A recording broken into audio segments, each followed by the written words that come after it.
Patrick Cooch from the Carlton Footy Club. You listen to the Coaches Panel. James Walker here from the Brisbane Lions. Jason Johannisen from the Western Bulldogs. Luke Parker here from the Sydney Swans. It's Rory Sloane here from the Adelaide Crows, and you're listening to the Coaches Panel. Max Orland, Melbourne Football Club. This is Nat Fyfe from the Fremantle Footy Club, and you're listening to the Coaches Panel. Hey friends, you got MJ from the Coaches Panel. I hope you're well, and welcome to a quick little pop-up podcast. I want to talk to you this afternoon, this morning, this evening, whenever you're listening. AFL Fantasy is what we're looking to have a conversation about today, but specifically about 10 premiums that in AFL Fantasy, as I look at their ownership numbers, I find myself considering, wow, why are they so low and why are we not looking at them? Because if we're honest, whether it's because you listen to the Coaches Panel or any of a number of vast array of incredible content creators that talk about AFL Fantasy, we sometimes can fall into the trap of a little bit of groupthink. We let either ownership or our favorite content creator, their social media post, a video, podcast, whatever it actually is, kind of sway us into not just picking certain players, but not even considering players. With the match simulations underway for your Thursday and Friday, different players will pop up under the radar that are currently not seen. Others will jump up. Those that are popular might not get the role. But today on the podcast, and there's a correlating article at coachespanel.tv, I thought I'd share with you 10 players in AFL Fantasy that are premiums, have some crazy low ownership. Let's look at the number one player. And by the way, you're riding solo with me on this episode today. Isaac Cumming, defensive eligible option, just at the 1.2% of ownership. Criminally low ownership, considering he's one of a few defenders that we've got that has gone back-to-back with averages of 90 over the past 2 seasons. He really is, to me, one of the best and the modern-day defenders. He's fast, he's really well-skilled, really strong overhead with his marks, and he doesn't let his opposing forward get away from him or impact the game too much. So a beautifully rounded player. So why is a guy that's got back-to-back 90s, got some nice ceiling with 120s, 130s over the past 2 years through there, why is his ownership so low? I think it's for a couple of reasons. Number one, he's already got a really big chunk of his scoring coming from kick-ins. Last year he had 129 and he played on from 90% of these. The very next best giant was Harry Himmelberg with 56. So if Cumming either has his role split through not getting as many kick-ins, or he role shares, let alone loses it entirely, these are points that in AFL Fantasy, we've been banking on getting 3, 6, 9 points per game through kick-ins alone. If he loses that, all of a sudden he drops from a low 90 guy all of a sudden to a mid-80s to even worse, a low 80s guy. And that really is the challenge. The other thing that I think is a reason why coaches are fading on him a little bit is Adam Kingsley, and even Lachie Whitfield himself has come out just in the past week and confirmed that Lockie's moving back to the halfback line. And as good as a user as Cumming is, it's tough when you've got two really elite decision makers with the ball in hand to not use them both. Isaac had a really good lion's share last year with Lockie in there. Okay, it's not as one-dimensional anymore. There is now multitudes and other avenues. At his price point at $802,000, people are choosing to go for Dacos and Young, not just because they're more popular, but because the narrative is probably easier to believe of how they get up towards of 100. Young, for example, isn't getting the kick-ins historically, but appears to be, at least before the match simulation when this is being recorded, appears to be getting it in the preseason and the match simulations that the club do against each other. While Nick Dacos getting a decent amount of bump through the midfield. Yep, second-year Blues is real deal, but Dacos does have this look and smell, at least from a community perspective, that he might be able to pop up and above what has been a narrative through there. And then I think the last thing is this. To make him really worthwhile, he doesn't just have to go with the likes of Dacos and Young. He probably needs to go past them, which means we're talking about a guy that's going at an average of 100. And the reason I say he's got to go past them is because he's more expensive than them. So all of a sudden, I could see why people are going, rather the younger guys that I think could go comparable or better. Or I'd rather pay up a little bit to get the Doherty or the Jordan Dawson. So is he a nice pick? I think he's beautiful for drafts, but 1.2% ownership, is it criminally low? On paper, yes, but in understanding it, not so much. Next player I want to talk about with 2% ownership is Mitch Duncan. Just last year, he averaged 92.5 across the format. He's one of the new defenders that we've gained this year after losing a bunch of them from champion data. 6 tons last year, including a 124 and a 138, and 3 extra scores 90 plus, while his scoring dipped below 70 in just 2 occasions. There is a podcast that wherever you streamed and download this from, you can go and check out a bit more detail and thoughts around Mitch Duncan. But again, the reason he's so low in ownership, I'm purely speculating, but I think it's a lot to do with that Geelong resting rotation. Because he's got as good a 120 ceiling as just about anyone else, probably with the exception of Sam Doherty in our backlines that we currently have. So I think people are going, I don't know, he's going to get rested. But in AFL Fantasy, we've got something like 50 trades that we can use this year. So if anything, the resting rotation should be a reason to think even higher that this guy is an option. He's proven. He doesn't have to be a seasonal hold for you.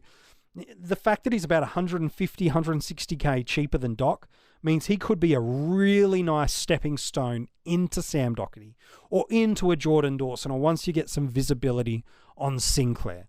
I know there's some uncertainty about the Geelong rest, and that's understandable, but in AFL Fantasy, more than any other format, that shouldn't be a concern. The moment you see that laid out, the moment you see that rest that will come for these older guys, you can absolutely flick the switch on it. So for me, Duncan should be in the consideration, but I also understand why he's only at 2%. Next up, Callum Mills, midfield eligible. This is ridiculous. 4% ownership. Last year, he was only 30 points shy of being the number 1 point scorer last year. Just 30 points shy, and he did this coming off the back of no preseason and some calf concerns that were limiting clearly his preseason. Here's the reason why people aren't looking at Callum Mills seriously. I can't trust his role.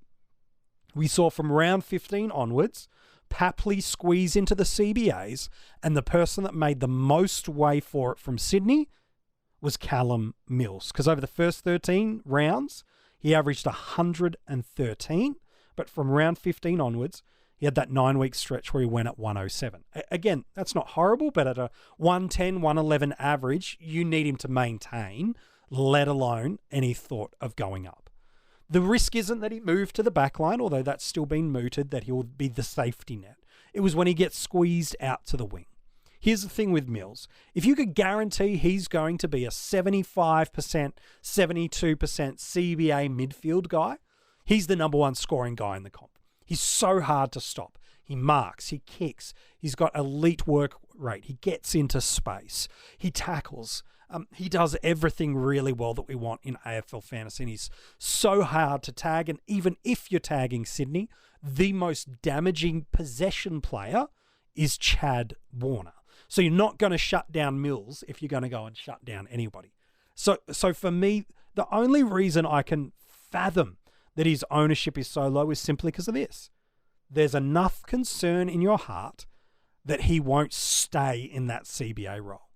And you're hoping that he drops in value so that by the time you do trade into him, because I think most coaches for us in AFL Fantasy would like to have Mills at some point, you're hoping that he's at enough value that it represents little to no risk should the positional variance pop.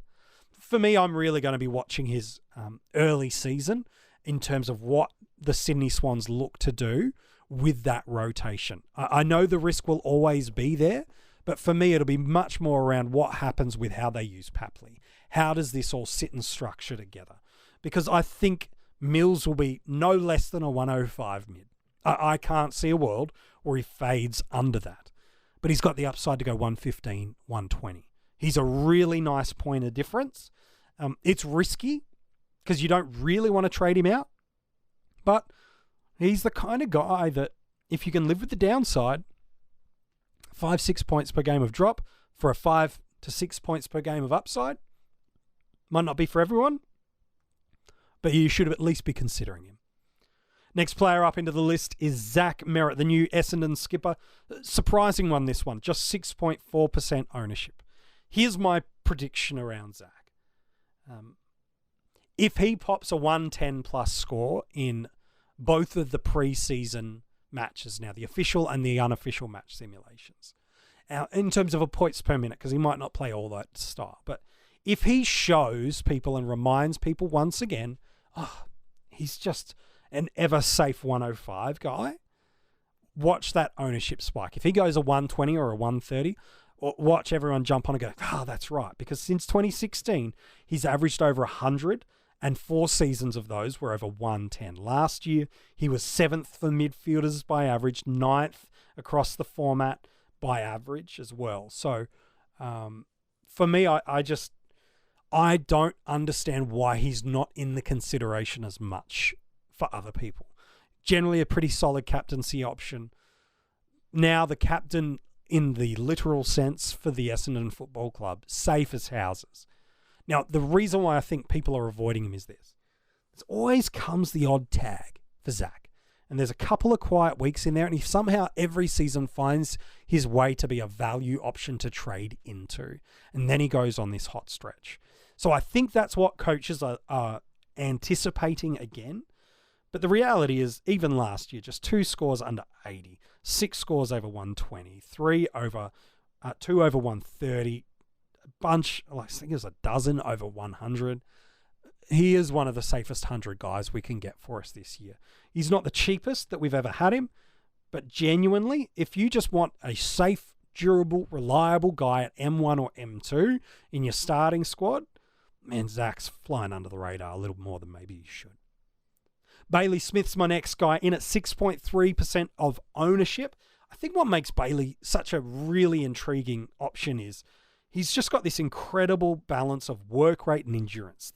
And it's these elements along with his really good field kick, burst of speed, uncontested and contested footy that just really makes him this beautiful midfielder that can work off the half forward flank into the contest, off the wing into the contest, and then when he's in the contest, find a way to create space for himself and his teammates. He started last year on absolute fire. First 10 rounds going at 118, and that's why coaches are excited. He's got incredible ceiling. 154, 131, 147 were his 3 top scores of the year. And before his suspensions and the odd little niggly variable injury, he was, in that first 10 weeks, the hottest midfielder from a fantasy perspective going around in the game. The concern I think people have is just around some limitations around his preseason, that as many hasn't been able to participate in all the intra-clubs and things of that nature. But again, he's the kind of guy that he pops a big score. He shows that inside midfield role. If he's picking up some of the additional Dunkley departed minutes, then for me, I can see him really, really pop. At worst, he's going to be what his average is at, which is that low hundreds guy. Because remember, that's baked in a lot of delay to the back end of the year. You could tell he just wasn't quite himself.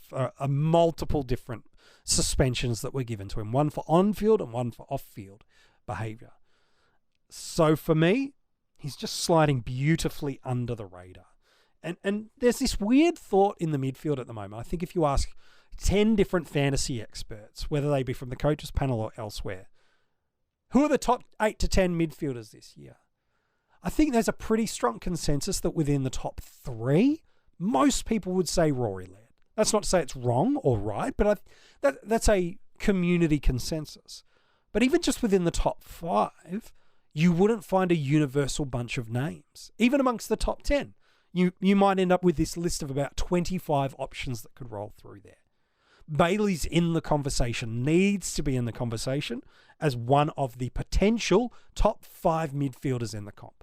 He's got the scoring upside that with the right role, with the right headspace, and with his body doing the things that it has done historically, this guy could be an absolute beast for us. Next in, another midfielder, and he's got the lowest ownership of anyone on this list of 10 AFL fantasy premiums with criminally low ownership. Brad Crouch. 0.4% ownership. If I had told you this, there's a player that last year scored 13 tons. He averaged 126.5 in the last 4 weeks of the year and was top 12 in AFL fantasy for points and averages last year. Would you be interested in owning them? Oh, look, you'd at the very least go, oh, yeah? You might not go, oh, yeah, lock, but you'd go, oh, yeah. And yet, for some reason, Brad Crouch, who achieved these things, people aren't even looking. Now, I'm not saying you have to have him. No, not at all. And I'll tell you why I think people are overlooking him if they do look at him. But I think people are just overlooking because of his name. The injury thing is long gone. That is of years gone by at Adelaide. That is a long gone narrative now. That's no longer a concern. But I think people, if you look at the data or you look at the name, sometimes name value does sway us. We've just got to be honest about that. But I think when you do look at Brad, then the reasoning for why you're fading him should appear. But if it's just because, oh yeah, it's Brad Crouch, it's not enough. Once you look at the data, then it should start to tell you why. For example, if you're forking out over 940k, which is in AFL fantasy, he's got to be this: a weekly VC or C option in your starting squad. Really simply, in your starting squad, you've got 3, maybe 4 you could feel safe enough to put it on of the first 4 or 5 weeks. The reality is, with Crouch last year, he went over 120 in just 5 games. And since becoming a Saint, that's 41 matches. He's only done it on 9 occasions. So there's probably not the volume of 120 plus scores over his career as a Saint that gives me the confidence that as a starting option, I want to make space for him. Look, I love Brad as a person, as a footballer, and for draft. But as a classic starter in AFL fantasy, I just don't think with that lack of volume of 120s, not so much anything else, is enough of a reason for me why, even with crazy low ownership and amazing scoring from last year, for me it might be more of an upgrade than anything else. Let's talk about a guy that is in my AFL fantasy team. Yep, I told you. Darcy Parish, 3.2% ownership. He broke out in 2021. Over the final 17 games of that year, 11 tons, 7 over 120, and a bunch over 150. While in 2022, before the calf injury midway through last year, he was scoring at a pretty similar rate for 2/3 of the year. Between rounds 1 to 11, he was going nice. An average of 108.4, including 8 tons and 2 over 130. In fact, between rounds 6 and 16 in 2021, back to that year, he was going at 127. Amazing, right? For me, Parish is the guy that, depending on your midfield structure, and which is ultimately informed by all the other lines, he could be that perfect M2 or M3. He's got the upside that's proven to go at a really nice tick of 110. Last year, there were only 5 midfielders that went at an average over the year of 110. While in 2021, it was 10. So at best, he'll be a top 8 midfielder. At best. At worst, this is what he becomes. He becomes the guy that you pivot to that becomes the 110 midfielder. He's the guy that you can go and get into. Is it Tom Green that pops? Is it LDU that pops? Is it Bontempelli or Kelly? He becomes that guy. I know you go, oh, but at almost 900,000, that's a lot. No, it's not. Because what you're wanting to do with that spot is get the value guy between 90 to 100 that's popping the 115 start and is likely 110 for the year. Parish could be it, but if he's not, he's your ticket to it. Last couple of options before we wrap up this episode. Let's talk about the rucks, because at 3.1% ownership is Riley O'Brien. What the heck are you doing at R2? That's the big dilemma for a lot of people this year. It's one of the few pain points we've got this year. We've got some beautiful value, underpriced premiums, really nice stepping stones, and it looks like some good cash cows. But what are you doing in the rucks? I think a lot of people have settled on Rowan Marshall, whether it be at R1 or R2, they've settled on Rowan Marshall. 40% of the comp own him. But what are you doing around him? You're paying up for the Tim English? Are you hoping to go a bit more safe and get the premium like a Jared Witts, who will probably hold value and then jump to something else? Can you trust Gawn and Grundy not to eat too much into each other's score? Are you getting the halfway house option in Darcy Cameron, who's got ruck forward and has shown us he can go 90 and there's a little bit of fat on the bone? Or are you going a bit further down to Lysette and hoping that he can hold that role for 5 weeks and get you into somewhere? Are you going even lower to Draper and hoping that, like other rucks, it all clicks after 4 or 5 years in the AFL? Is it Cherry? What are you doing in R2 alongside Rowan Marshall? It's a funny one. One possible solution is Riley O'Brien. Last year, he averaged 93, 8 tons, including a 159 against Geelong.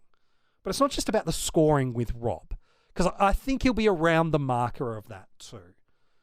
It's the lack of concerns over ruck, sharing, and roll, which a lot of our other top-end rucks, or rucks in general, have. I know there's Kieran Strawn. He's not holding a candle to Rob. Rob's there. And Riley Thilthorpe maybe one day will be the Crows' number 1 ruck. He may not be the key position forward. He may be the mobile ruckman that they've been craving for. But he's still only going to be playing a relief role at best to Rob. Rob's strength is his endurance and athleticism. And so he might never get back to that 2020 scoring when he averaged an adjusted 108. But I just can't forecast a world where he falls away from what he's been. And 93 also, which he's done last year, might just be close enough. It might be within 5 points per game of the top rucks. The big ruck 115 guys appear to have gone. The Gawn and Grundy era is gone for us. Now, Marshall and English and maybe someone else could be it.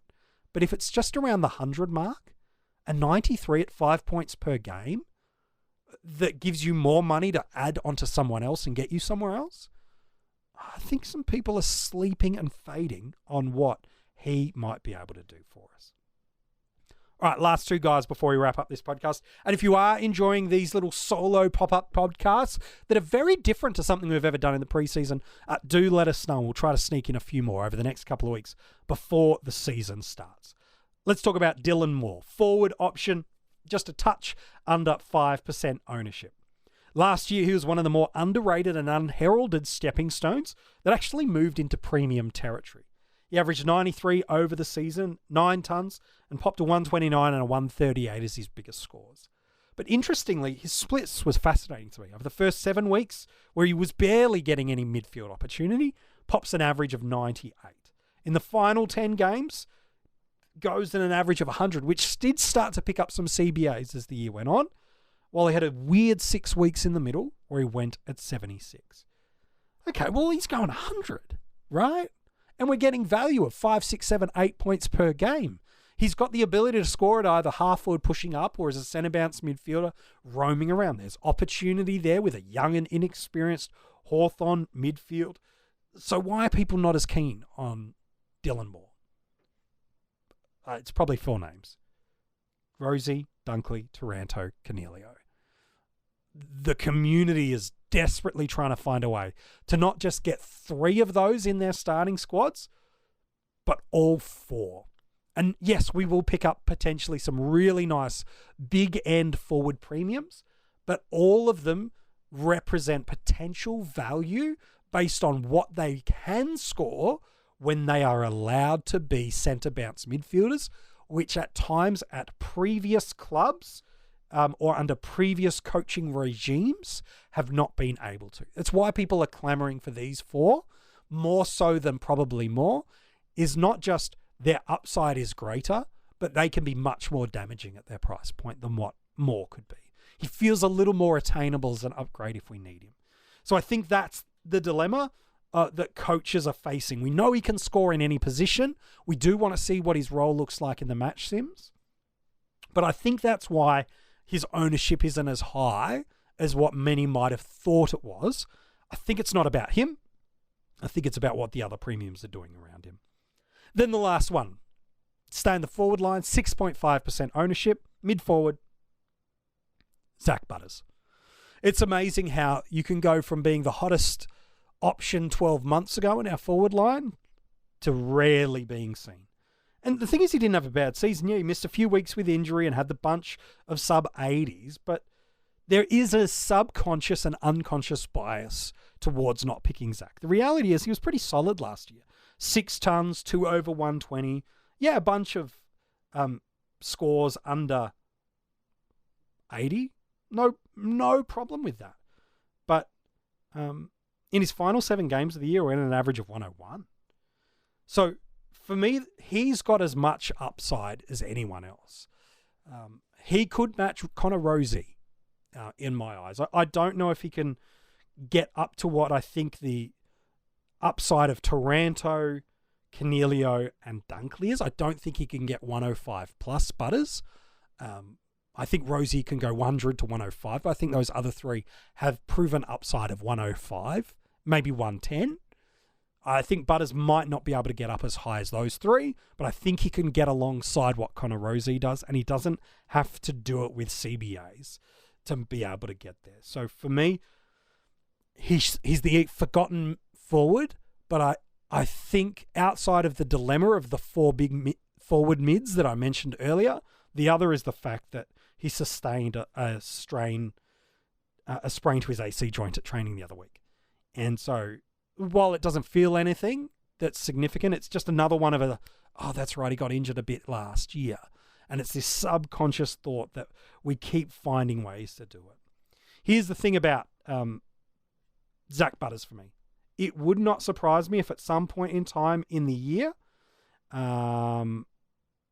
he goes 105 for the year. That wouldn't surprise me if someone said, Zach Butters, top 5 average forward for the year. Yeah, it wouldn't surprise me.